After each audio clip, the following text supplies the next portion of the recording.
Croissance des follicules désynchronisés, 3 éléments à comprendre. Bonjour, je suis Virginie Terrier, je suis la cofondatrice de Fertiline. Bonjour, je suis Adwa Goldman et je suis la cofondatrice de Fertiline. Dans ces 3 éléments, nous parlerons des protocoles, également de l'état des granulosas, des follicules et des ressources. Et pour finir, nous parlerons des contextes inflammatoires chroniques. Tout d'abord, avant de commencer, de quoi parle-t-on quand on parle de désynchronisation pendant la croissance des follicules? Eh bien, tout simplement, quand on parle de désynchronisation, cela indique que entre le plus petit follicule que vous avez et le plus gros follicule que vous avez pendant la phase de stimulation, vous avez plus de 5 mm de différence, ce qui fait qu'au moment de la ponction, vous ne pourrez pas ponctionner l'intégralité des follicules en même temps. Et si effectivement ils sont complètement désynchronisés et que vous avez par exemple un pool de follicules qui est à 5 mm pendant qu'un autre pool de follicules est déjà à 10 ou 11 mm, eh bien vous savez très bien qu'au niveau de la ponction, vous ne pourrez avoir qu'un seul de ces pools et que du coup vous risquez de diminuer drastiquement la quantité d'ovocytes qui vont être finalement ponctionnés. Ainsi, si vous avez une désynchronisation des follicules, il peut être intéressant de revoir le protocole avec votre médecin, mais également de comprendre le contexte et de mettre en place des actions précises qui vont vous permettre d'améliorer cette synchronicité de croissance.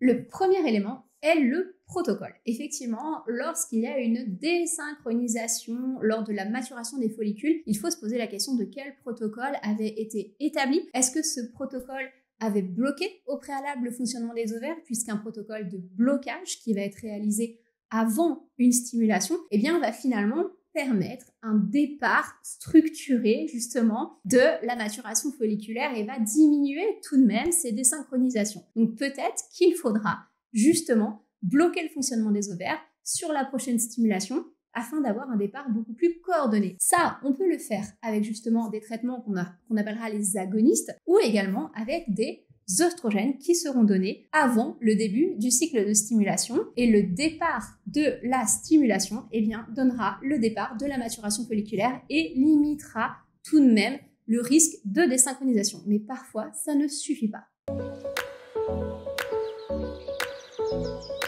Le deuxième élément est l'état des ressources et l'état des granulosas. Alors, une granulosa, c'est quoi? Eh bien, tout simplement, une granulosa est une couche du follicule qui est la couche responsable de la production hormonale, notamment de la production des oestrogènes. Puisque vous le savez, quand vous êtes en stimulation, vous allez avoir un traitement de FSH, hormone folliculo-stimulante, et cette FSH va augmenter la production d'oestrogènes par vos follicules. Et la granulosa est la partie du follicule qui va produire des oestrogènes. Seulement, tous les follicules n'ont pas des granuleuses de très bonne qualité et ne sont pas de très bons producteurs d'oestrogènes. Ainsi, un follicule qui a une granulosa peu efficace, eh bien finalement va recevoir de la FSH, mais va produire peu d'oestrogènes et du coup l'ovocyte va peu maturer. Et ça peut expliquer qu'on ait justement des follicules qui se désynchronisent, les plus gros étant ceux qui ont la meilleure production hormonale, les plus petits étant ceux pour qui les granuleuses répondent mal et finalement produisent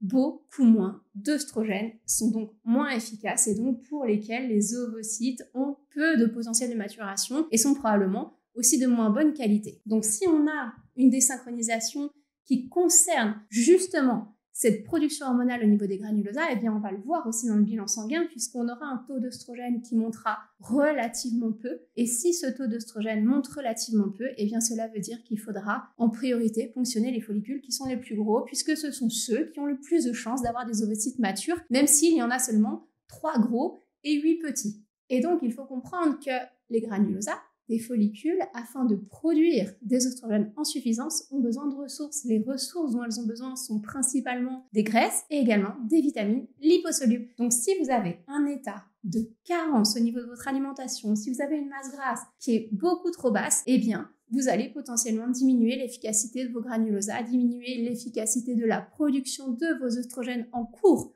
de stimulation et vous le verrez sur 2 choses, des follicules qui maturent mal et probablement un endomètre qui poussera mal aussi. Si c'est votre cas, il faudra vraiment revoir le niveau de vos ressources pour améliorer votre potentiel sur la prochaine FIV. Le troisième élément, et celui-ci très peu connu, c'est l'inflammation chronique. Il faut comprendre, comme je vous le disais, que la maturation de nos follicules dépend de l'efficacité de nos granulosas, ces mêmes granulosas qui produisent l'AMH, d'ailleurs, raison pour laquelle quand on a une AMH qui est plutôt basse, on se dit qu'on aura peu d'ovocytes, puisque effectivement on a des follicules qui sont peu producteurs d'hormones, et bien ces granulosas, pour être efficaces, doivent être dans un environnement relativement propre, et notamment relativement propre au niveau de l'inflammation. Or, vous le savez peut-être, quand vous enchaînez les stimulations, vous allez, pour finir, créer un état inflammatoire au niveau ovarien. C'est d'ailleurs le risque d'hyperstimulation est lié à un état inflammatoire aigu. Donc, si vous avez justement enchaîné des stimulations et que vous voyez que de plus en plus vous avez des désynchronisations et des défauts de maturation des follicules, eh bien, il faut vraiment vous poser la question, quel est mon état inflammatoire de fond, et peut-être aller mesurer des indicateurs de l'inflammation tels que la CRP-US, qui peut être déjà un premier indicateur, mais on peut avoir une CRP-US tout à fait normale et un état inflammatoire bas grade localisé ovarien qui impacte tout de même le travail de production des hormones de nos ovaires. Donc ça, c'est vraiment une analyse relativement fine, et souvent, c'est le fait d'adopter des attitudes anti-inflammatoires, des traitements anti-inflammatoires bas grade qui va nous permettre de voir si on a un impact justement sur l'efficacité d'une stimulation, sur la maturation du follicule, et on peut avoir des indicateurs aussi de cette qualité de la maturation des follicules en allant doser, par exemple, des hormones en phase lutéale, puisque vous savez que les hormones en phase lutéale sont le reflet du corps jaune, que ce corps jaune est lié au follicule, et que plus votre follicule est qualitatif, plus votre ovocyte est qualitatif, plus votre corps jaune sera qualitatif. Ainsi, même sur un cycle naturel, on peut voir de quelle façon évolue la qualité de nos follicules, la production hormonale de nos follicules et la qualité de nos ovocytes en allant mesurer la progestérone, les oestrogènes en phase lutéale. Et Adva, dis-moi, il y a des solutions au niveau des protocoles, au niveau médical à envisager quand on a des désynchronisations de la maturation folliculaire? Oui, alors il y a une solution que nous proposent nos cliniques partenaires à l'étranger, c'est notamment la dual stim. C'est-à-dire qu'en fait, lors du même cycle, eh bien, on va stimuler 2 fois et on va ponctionner en fait une première fois les follicules qui sont matures. Ensuite, on va continuer la stimulation pendant quelques jours, normalement c'est 5 jours, et ensuite on va faire une deuxième ponction. Donc en fait, il y a 2 ponctions à 5 jours d'intervalle. Ce qui permet de faire maturer finalement tous les follicules, d'avoir les ovocytes qui arrivent à maturation, de laisser du temps au corps aussi pour augmenter le niveau de ressources et puis améliorer justement le niveau de ressources pour chaque follicule, pour chaque ovocyte, et finalement d'avoir beaucoup plus d'ovocytes évidemment à la fin des 2 ponctions. Mais évidemment, ces protocoles demandent encore plus de ressources parce qu'on doit tenir sur la longueur et on ne pourra pas transférer sur le même cycle puisque l'endomètre, lui, sera beaucoup trop vieux en fait pour transférer sur le même cycle. Donc on devra attendre le cycle suivant pour avoir un transfert d'embryon.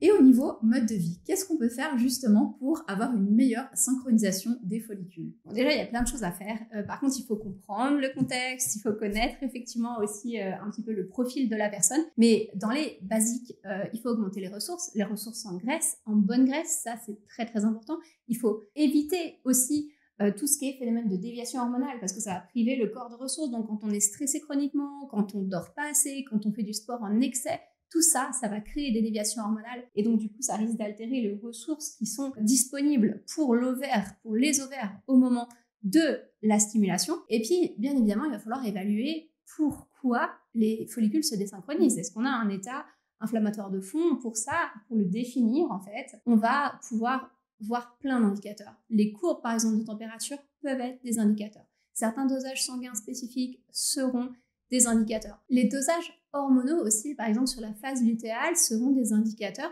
sur un cycle naturel de à quel point on est en train d'améliorer la situation. Donc déjà, il faut identifier des éléments, commencer à mettre des actions en place sur ces éléments et aller vérifier que les actions qu'on met en place sont productives et efficaces. Ça, c'est tout ce qu'on fait, par exemple, dans nos accompagnements. On peut, sur 3 mois ou 6 mois, aller vraiment analyser avec vous la qualité de vos cycles, aller faire les dosages nécessaires aux moments qui sont pertinents et aller amener de la compréhension sur qu'est-ce qui se passe dans votre corps, pourquoi ça répond pas, comment on peut faire en sorte que ça réponde mieux et qu'on améliore en fait l'harmonie de la maturation folliculaire. D'ailleurs, à ce sujet, on peut vous recommander une vidéo, c'est pourquoi analyser ces cycles même lorsqu'on est en PMA, et on pourra comprendre justement comment va fonctionner sa future PMA en ayant une connaissance du suivi de son cycle. Si vous avez aimé cette vidéo, n'hésitez pas à liker, partager, commenter et vous abonner à notre chaîne. Si vous avez des questions sur la manière dont nous pouvons vous accompagner et vous aider dans vos protocoles, eh bien n'hésitez pas à réserver un bilan de situation avec l'une de nos collaboratrices. Elle pourra répondre à toutes vos questions.